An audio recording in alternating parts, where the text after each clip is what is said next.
Tercatat dalam masalah boikot, para ulama-ulama dunia telah berkali-kali menyerukan gerakan untuk memboikot produk-produk Yahudi. Hal ini sebagai bentuk wala wal bara, bentuk solidaritas kepada saudara-saudara kita yang tertindas di Palestina. Dan boikot adalah hal yang paling mungkin untuk dilakukan oleh kaum muslimin dalam membantu saudaranya dan melawan musuh-musuhnya. Namun tetap saja ada sebagian pihak yang nyinyir, yang mengomentari dengan komentar-komentar yang ngawur, yang selayaknya tidak diucapkan dalam kondisi seperti ini. Misalnya mereka mengatakan, kenapa memboikot?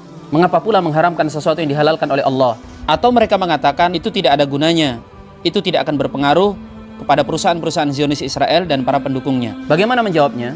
Pertama, kita perlu memahami yang namanya boikot itu bukan mengharamkan apa yang dihalalkan oleh Allah, bukan melarang apa yang boleh. Karena ulama di timur dan di barat dulu sampai hari ini sepakat bahwa bermuamalah, berjual beli dengan orang-orang kafir termasuk dengan orang-orang Yahudi itu hukumnya boleh, tidak diharamkan. Boikot itu bukan tidak menggunakan barang milik orang-orang kafir. Boikot itu tidak mengalirkan keuntungan kepada mereka. Boikot itu jangan sampai justru kita yang tertekan. Namanya pemboikot, dia harus ada di atas angin. Sedangkan pihak yang diboikot itu pihak yang ditekan. Cara memahami boikot itu adalah dalam peperangan itu sudah pasti ada pasukan logistik yang mereka mendukung persenjataan, perbekalan, peralatan dan lain sebagainya. Memboikot itu artinya kita memutus suplai bantuan persenjataan kepada mereka agar musuh yang diboikot itu melemah, akhirnya kemudian mereka bisa mundur dan kalah.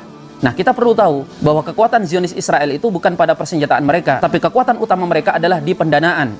Mereka mendapatkan suplai dana yang sangat besar dari kroni-kroninya. Yang kedua, memboikot itu bukan berarti mutlak tidak menggunakan produk orang-orang kafir. Ini gagal paham namanya. Yang nyinyir seperti ini harus mulai belajar mikir dan mulai mengurangi komentar-komentar yang tidak jelas, karena dia jelas gagal paham. Karena hakikat boikot itu bukan berhenti dan tidak menggunakan produk orang-orang kafir, tetapi tidak mengalirkan keuntungan kepada mereka. Jika ada barang produk mereka yang manfaatnya masih jauh lebih besar daripada mudaratnya, ya jangan diboikot. Bahkan makna boikot itu adalah kalau perlu gunakan produk-produk mereka, pakai senjata mereka dan arahkan moncongnya ke mereka. Tapi masa iya sekelas minuman kaleng, alat pembersih dan peralatan remeh-temeh lainnya kita tidak punya barang pengganti atau kita tidak bisa memproduksi sendiri?